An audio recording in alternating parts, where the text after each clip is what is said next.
hiditra amin'ireo vaovao politika kosa tsika ao anatin'ireto fanetidina manaraka ireto. Naneno hevitra mahakasika ny fampihavanam-pirenena ny mpanao politika vaovao Benjamin nambarany fa tsy azo irotorotoana ny fanatanterana ny fampihavanam-pirenena. Ho an'ity mpanao politika ity dia tokony fampihavanana ara-moraly no tanterahana mialoha ary arahana fanamafisana avy amin'ny fanjakana ny fanatanterana ny fampihavanam-pirenena.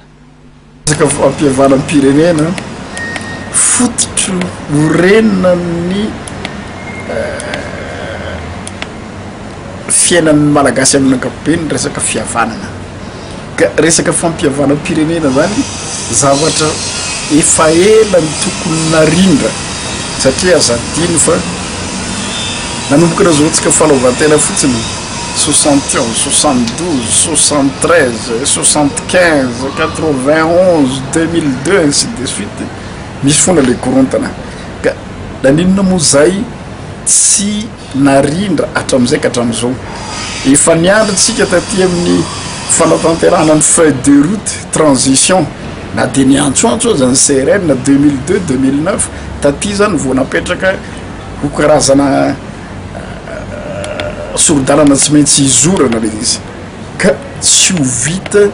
androany anefa izany fampihavanana zany fa ny ataon'ny mpitarika azy aloha am'izao ohatra zay manko matetika fangaron'olona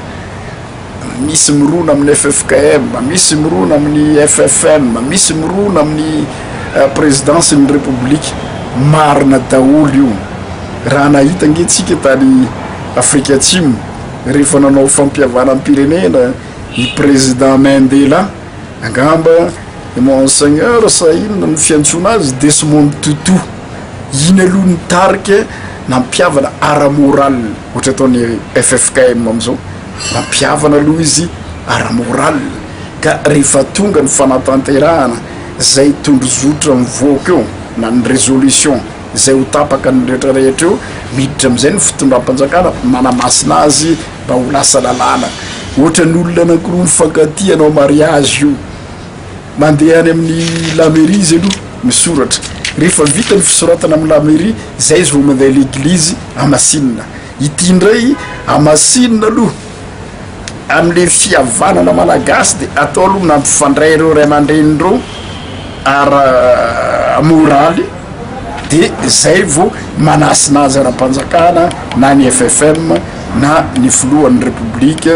mba ho tonga ho lasa lalàna am'izay.